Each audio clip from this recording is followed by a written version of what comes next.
경제 소식을 빠르게 전달해 드립니다. 오늘 굿모닝 경제는 이정원 한영대 교수와 함께하겠습니다. 교수님 어서 오십시오. 어서 오세요.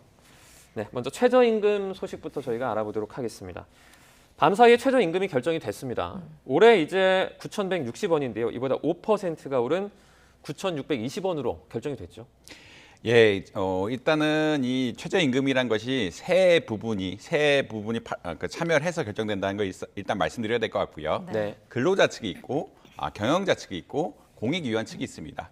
사실 근로자 측에서는 당연히 최근에 인플레이션율이 너무 높고 인플레이션율이 높으니까 최저 생계를 보장하기 위해서는 적극적으로 올려야 된다. 그래서 1080원, 거의 한 10% 이상 올려야 된다는 안을 제시했고요. 네. 경영자 측은 최근에 또 스태그플레이션 우려가 심하죠. 경기 침체 우려가 있는데 그리고 지난 4, 5년 동안 최저임금이 많이 올랐기 때문에 네. 이런 것을 감안하면 속도 조절을 해야 되지 않느냐 이런 관점에서 한 9,330원 이 정도를 제시를 했는데 결국은 늘 그렇듯이 매번 뉴스에 나오지만 공익위원안이 채택이 됐죠. 공익위원은 이중 중간쯤인 5% 안을 채택을 해서 9,620원으로 결정을 했다라고 보시면 될 것 같고요. 네. 그래서 좀 빨리 결정됐다라는 의견들도 있는데 기본적으로 어떻게 프로세스 자체는 큰 문제 없이 결정된 것 같다라고 보시면 될 것 같습니다. 네. 네. 그러니까 이번 최저임금 심의가 이제 8년 만에 심의 법정 기한을 지켰는데 잠시 좀 언급을 해주셨어요. 결정이 되고 나서 노사 모두 좀 불만을 나타내지 않았나요? 예, 사실은 근로자 측에서도 네 분인가 나가시고 경영자 측에서는 전체 다 나가시고 그래서 이 표결을 결국 하는 건데 최저임금이란 것은 이 위원들이 모여서 결국 표결을 해서 결정을 하는 건데 네. 공익위원 측의 안을 표결을 한 것이고요. 사측이나 근로자 측이 다 만족을 못하고 나갔다라는 그런 것을 하는데 사실 이게 어떤 의미가 있는지 잘 모르겠습니다. 이게 예전처럼 뭔가 핫 이슈가 있어서 이슈가 굉장히 정확한 이슈가 있어서 이슈 때문에 늘어지는 거면은 어떻게 보자면 합리적이고 이거에 따라서 보다 좋은 안이 제시가 될 수 있는데 최근 몇 년간을 봐오면은 결국은 근로자안 그리고 경영자안 이 중에 중간쯤인 공익위원 안들이 그냥 기계적으로 어떻게 보면 밖에서 보기엔 너무 기계적으로 결정된다라고 생각을 할 수 있을 정도로 공익위원 안이 거의 채택이 되는 시기였거든요. 그 표결을 미루다 결국 공익위원 안이 채택이 됐는데 네. 사실 이게 이슈가 없이 늘 그런 식으로 기계적으로 그 흔히 말하는 협의가 연장되는 것은 사실 바람직하지 않습니다. 토론이란 것은 어떤 특정한 이슈, 연장이란 것은 특정한 이슈가 있어야 하는 것이고요. 네. 지금 상황 자체는 명확한 상황, 그러니까 근로자 측, 경영자 측 의견이 있는데 공익위원 측 의견이 사실 명확하게 합리적인 수준에서 결정된 것이라 굳이 연장할 이유가 없었다. 그러니까 앞으로도 연장을 안 하는 게 도움이 돼야 되는 게 맞고 네. 굉장히 핫한 이슈들이 서로 격론이 벌어질 만한 이슈들이 있으면 연장을 해서 결정하는 것이 타당한 것이 아니냐 이런 평가가 있는 것 같습니다. 네. 이제 윤 정부 들어서 첫 번째 최저임금 인상입니다. 5%라는 근데 이 인상률이 역대 대통령 임기 첫 해에 올린 것 중에는 가장 낮은 수준이라고요. 이게 좀 어떤 의미가 있습니까? 사실 2010년대 전만 해도 최저임금, 우리나라의 최저임금이 너무 낮다라는 평가가 많았습니다. 네. OECD 가입 국가 중에서 최저임금이 높지 않았기 때문에 네.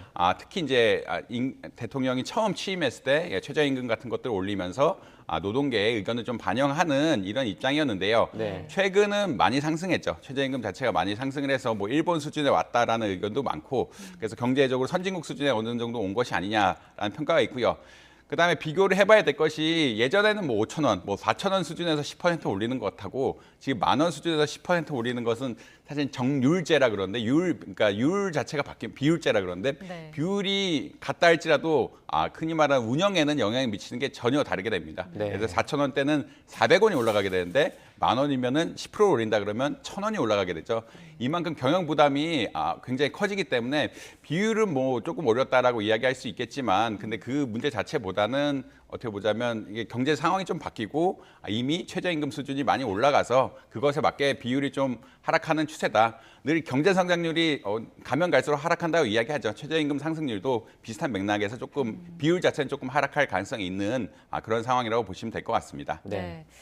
그리고 올해 이제 9월부터 건강보험료 부과 기준도 바뀌게 됩니다. 이게 형평성을 맞추겠다는 건데 일단 어떻게 바뀌는지 설명 좀 먼저 해주시죠. 예, 건강보험료는 지역 가입자하고 일반 근로자하고 차이가 난다. 그래서 차별적 대우가 있는 것들이 아니냐라고 굉장히 평가가 많은데요. 사실 이게 좀 지역 가입자 보면 굉장히 이상합니다. 네. 자동차를 가진 거에 대해서 건강보험료를 부과하고 재산을 가진 거에 대해서 건강보험료를 부과하는 이런 시스템인데 이건 사실 역사적인 원인이 있죠. 예전에는 부가가치세 신고라든지 이런 게 전산화가 잘 안 돼 있어가지고 네. 그냥 일반 지역가입자로 많이 이야기하는데 개인 사업자들에 대한 소득 파악이 잘 안 됐습니다.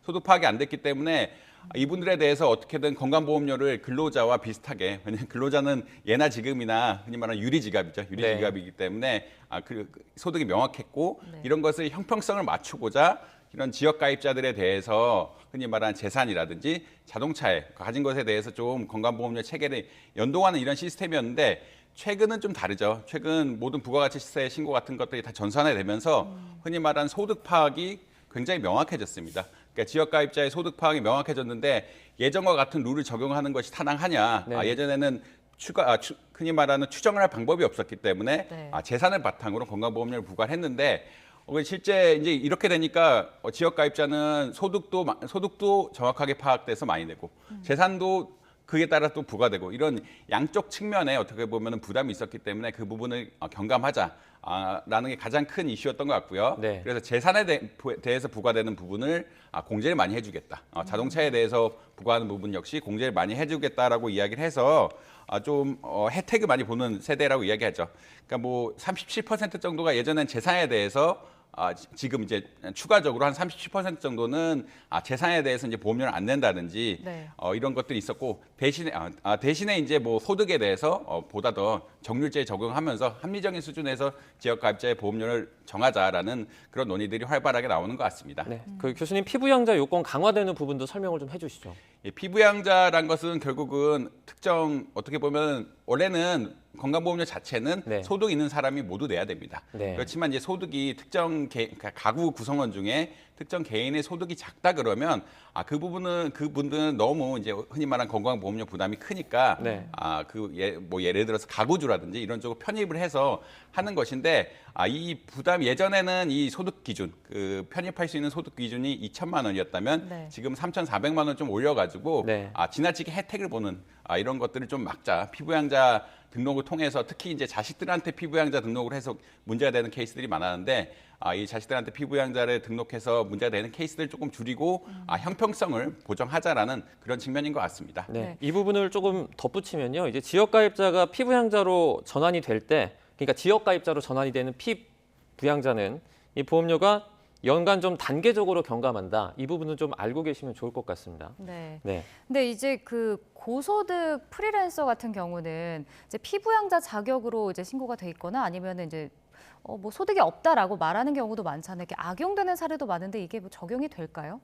사실은 이제 결국은 세수 파악의 문제인데요. 점차 지금은 국세청에서 전산화 작업을 많이 하고요. 네. 지금 뭐 국세청에서 돈을 굉장히 많이 쓰는 부분 중 하나가 IT입니다. 조세 네. 정보보다는 IT이기 때문에 세수 추정에 대해서 굉장히 민감해 하고 있고 이거를 자동화는 어떻게 할 거냐라는 문제로 가고 있어서 네. 향후 한 10년 안에는 사실은 뭐 AI 시대, 4차 산업 시대가 있지만 국세청도 약간 4차 산업 시대에 어떤 영향을 받는 구석이라 프리랜서의 소득 추정 역시 굉장히 정확해지고 왜냐하면 이 데이터 결국 빅데이터 시대라는 것은 데이터가 쌓이면 쌓일수록 정확해지는데 네. 최근 10년간 많이 누적을 해왔다라고 이야기하고요. 이것을 IT 작업을 통해서 추정에 반영하겠다라는 논의들이 계속 나오고 있기 때문에 네. 향후 몇 년 안에 그러니까 물론 지금 당장에는 소득 추정이 잘 안 되는 문제들이 있는데 향후 추정 방법들이 개선이 되면서 정확한 소득 추정 그리고 건강보험료라는 게 사실은 소득에 대해서 내는 게 맞죠. 재산이라든지 자동차에 대해서 내는 거는 건강보험료 물론 세금은 아니지만 약간 네. 준조세적인 성격이 있는데 그건 합리적이지 않은 수준이기 때문에 아마 네.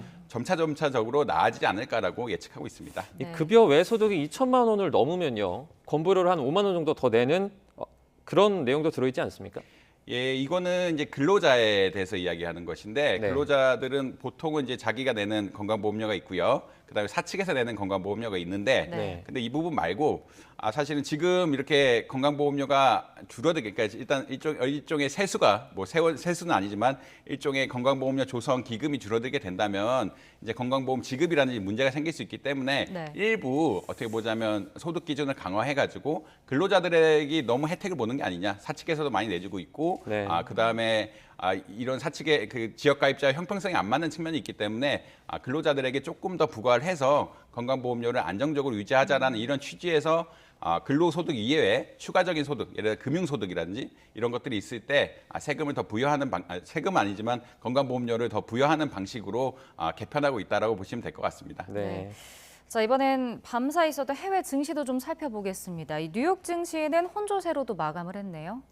사실 요새 뭐 전문가들 모셔서 이야기를 해도 네. 불확실하다, 잘 모르겠다, 뭐 나중에 해석만 한다라는 평가들이 굉장히 많은데 네. 실제로 조금 어려운 상황이긴 합니다. 어제 사실 파월 의장이 ECB, 그러니까 유럽 중앙은행 회의에 가가지고 좀 이야기를 했는데 네. 결국은 자기네들 인플레이션 잡는 것이 가장 중요한 목표고 이것에 따르는 단기적인 경제 성장률 저하는 감수할 의도가 있다라는 큰 맥락에서 그런 이야기를 했거든요. 네. 왜냐하면 이제 인플레이션이 고착화된다든지 사실 1970년대 미국이 인플레이션이 고착화되면서 엄청난 흔히 말하는 일종의 불황기가 있었습니다. 네. 이런 것을 역사적으로 경험한 이상 우리는 그런 시나리오로 가는 것은 무조건 맞겠다라는 의사로 보면 될 것 같고요. 네. 그에 따라서 경기 하락의 우려가 심해지고 있긴 하죠. 결국은 어떻게 보면 단기적으로는 경기가 하락할 수밖에 없다. 특히나 미국의 정책이 조금 잘못된다면 이게 더 장기적으로 갈 수 있지 않느냐라는 우려가 있어가지고 결국은 네. 미국 주식시장은 괜찮았지만 유럽 주식시장을 중심으로 좀 하락하는 경향을 보였는데 네. 한동안 이런 게 지속될 것 같고요. 이게 결국은 경기 성장이 경제 성장률이 단기적으로는 하락할 수밖에 없는 이런 상황이긴 하고 네. 이게 얼마나 장기적으로 갈 것인가. 그 파월 연준 의장이 말한 것처럼 그냥 순환적인 요소를 해서 1년, 2년 안에 끝날 것이냐, 장기적으로 고착화될 것이냐 이런 것들에 대한 논의가 활발해지고 있고 이것을 분석하는 것 역시 좀 지켜봐야 되는 것이 아니냐. 결국 결과가 나와야 모든 것들 알 수 있다. 뭐 이렇게 보시면 될 것 같습니다. 네. 네. 이 경제 그러니까 이제 미국의 경제 비관론은 계속해서 좀 확산하고 있습니다. 심지어 월가에서는 이미 경기 침체 들어왔다 이런 분석도 있고요. 뭐 하지만 이 소비자 뭐 심리 지수나 신뢰 지수나 경기 전망 지수 이런 다양한 지표들을 보면요. 이제 연준의 말이죠. 경기 침체 아니다. 이 말이 별로 신뢰가 좀 안 가요. 어떻습니까? 사실 이제 연준은 당연히 정부 입장이기 때문에 네. 기대 심리를 어떻게 보면은 소비자라든지 투자의 기대 심리를 억압할 수는 없는 상황입니다. 사실은 네. 그렇게 기대 심리를 누르게 된다 그러면 어떤 현상들이 발생하느냐. 그런 기대 심리에 따라서 급격하게 경기가 추락한다든지 인플레이션이 더 올라간다든지 이에 따라서 금리를 더 올려야 되는 불상사가 생길 수가 있기 때문에 네. 사실은 그런 가이던스를 주지는 않는 편이고요. 그렇지만 이제 인플레이션이 심각하다는 상황을 우려하고 있고 이에 따라서 금리 정책을 적극적으로 핀다라는 것도 이야기하고 있고요. 최근 통계들을 보면은 사실은 소비 같은 것들이 약간 위축이 되면서 어떻게 보면은 흔히 말하는 연착륙할 수 있는 계기도 있을 것 같다라는 논의들이 연준에서 조금 나오고 있는 것 같습니다. 네. 그렇지만 말씀하신 대로 우려가 굉장히 심하죠. 이게 장기적으로 경기 침체가 있을 것이냐의 우려가 심하고 최근 하버드 레리 서머스 교수라든지 이런 분들이 이게 장기 침체로 가는 시작점이 아니냐라는 이런 논의들이 굉장히 많이 나오고 있는데 네. 아직까지는 미국의 실업률이 자연 실업률 기준인 한 4.0%보다 낮은 수준이고요. 소비 역시 좀 위축이 되고 있지만 견고한 상태고 이 전반적으로 경제 상황 자체는 나쁘지 않기 때문에 네. 뭐 연착륙에 대한 기대 역시 있다. 그런다 경착륙에 대한 위험성 역시 충분히 있다. 두 가지가 다 존재한다라고 보시면 될 것 같습니다. 네. 그 밤사이에 미국에서 통계가 하나 또 나왔어요. 미국 1분기 GDP 성장률이 역성장했다라는 내용인데 이것도 증시에 좀 영향을 미쳤겠죠? 사실 뭐 약간 영향을 미칠 거라고 생각하고요. 이제 1분기가 왜 경제 성장률이 나빴냐에 대해서 좀 이해를 하셔야 되는데 예전엔 그러니까 2021년까지는 코로나 때문에 재정 지출을 굉장히 많이 했습니다. 그렇죠. 재정 지출을 굉장히 많이 했다는 얘기는 결국은 GDP 일부 중에 하나가 정부의 재정 지출인데 이 재정 지출이 많아서 작년 GDP가 성장한 부분이 있었거든요. 네. 근데 이제 위드 코로나 상태가 되면서 재정 지출을 좀 줄이는 상황이 되고 있고요. 그 시작점이 1분기였기 때문에 재정 지출 감소로 인한 GDP 성장이 일부 예측이 됐습니다. 그다음에 재고 같은 것은 사실은 흔히 말하는 GDP로 예상이 되긴 합니다. 그러니까 재고 자산이라고 이야기하는데 TV라든지 자동차라든지 이런 것들 사실은 기업이 재고로 만들면 GDP로 인식이 되는데 근데 지난 분기의 경우 재고가 인식이 안 될 정도로 굉장히 소비가 좋아서 너무 많이 빨리 빠져나갔다, 빨리 팔려나갔다라고 이야기합니다. 네. 그런 얘기는 어떤 거냐면 결국은 소비가 많았고 이에 따라서 흔히 말하는 GDP의 감소폭이 어느 정도 예상이 되는 상황이었기 때문에 1.6% 후퇴가 뭐 크게 이상한 상황은 아니었고요. 네. 근데 이제 이번 분기부터는 아마 반등을 하긴 하고 올라가긴 할 텐데 최근 이제 IMF에서 경제 성장률 전망치를 뭐 3.4%에서 2.9% 낮췄다라는 이야기들이 많이 나오고 있는데 네. 이게 아까 1분기 같은 경우는 정책적 요인에 의해서 낮춰졌다라고 보지만 이제 하반기 하반기 경제 성장률 역시 조금 낮아질 가능성이 있어가지고 좀 우려가 되는 상황이다라고 보시면 될 것 같습니다. 네. 네. 국내 증시도 한번 알아보겠습니다. 그 미국 경기 침체 가능성에 뭐 경기 침체라고 말은 했지만 실제로 그 뉴욕 연준 총재죠. 존 윌리엄스 같은 경우에는 침체가 아니라 둔화다 이렇게 말하기도 했습니다. 좀 뭐 궁색해 보이기도 하지만 경기 침체든 둔화든 이런 것들이 국내 증시에 영향을 미쳐서 2,400선이 다시 깨진 것 같아요. 예, 사실은 최근 주식 동향은 외인들에게 너무 휩쓸리는 것들이 아니냐, 기관 투자자 특히 외인들의 영향이 너무 큰 것들이 아니냐라고 평가를 하고 있고요. 네. 외인들이 팔고 하면은 환율까지 같이 오르면서 그 흔히 말한 금융시장 전체에 혼란이 오면서 주가도 하락하는 경향이 더 가속화되는 이런 경향들이 있습니다. 근데 이게 외인들이 돈을 벌려고 순환적으로 단기적으로 쌀 때 사고 약간 비쌀 때 파느냐, 결국은 기관 투자자들.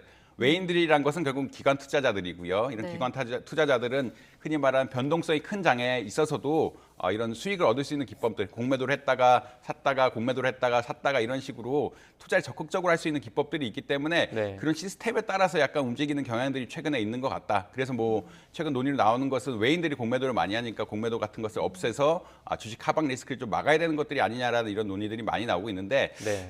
지금 상황상 자체는 아직 저점이다라고 말하기는 어려운 것 같고 그렇지만 외인의 손에서 흔히 말하는 외인이 중심이 돼서 주가를 하락시키거나 올라가거나 이런 순환적인 요인들이 계속 나오고 있다. 이에 따라서 뭐 장이 떨어졌다 올라갔다 하는 현상들이 발생하고 있는 것들이 아니냐 네. 이렇게 평가는 하고 있는 것 같습니다. 네, 네. 그 공매도를 없애는 걸 배제하더라도 그 실제로 외인들과 개인들이 투자하는 그 조건이 좀 다르지 않습니까? 그건 좀 개선할 수 있는 거 아닙니까?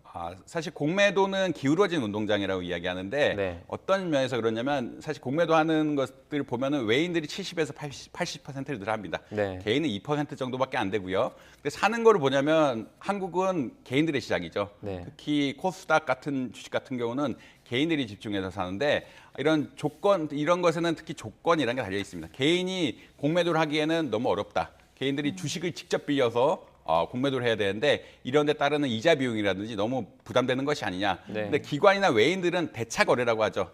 그냥 장부상에서만 주식을 빌려서 갚는 이런 식의 하는 것들이 가능한데 개인들이 실제 주식을 빌려서 이자도 비용을 해야 되고 이런 여러 가지 것들이 있기 때문에 이런 개인들이 더 참여할 수 있는 제도 개선을 해야 된다. 일본만 해도 개인의 공매도 참여 비율이 한 20% 넘거든요. 네. 근데 우리나라는 2%, 1%대란 것은 개인들이 사기만 하지 공매도를 할 때는 너무 피해를 많이 보는 손실이고 특히 외인들이 공매도를 많이 늘리는 주식들에 대해서 개인들이 너무 투자한 것에 손해를 많이 보는 상황들이 많이 발생하고 있기 때문에 여러 가지 제도 개선이 있어야 된다는 논의가 활발합니다. 네. 네.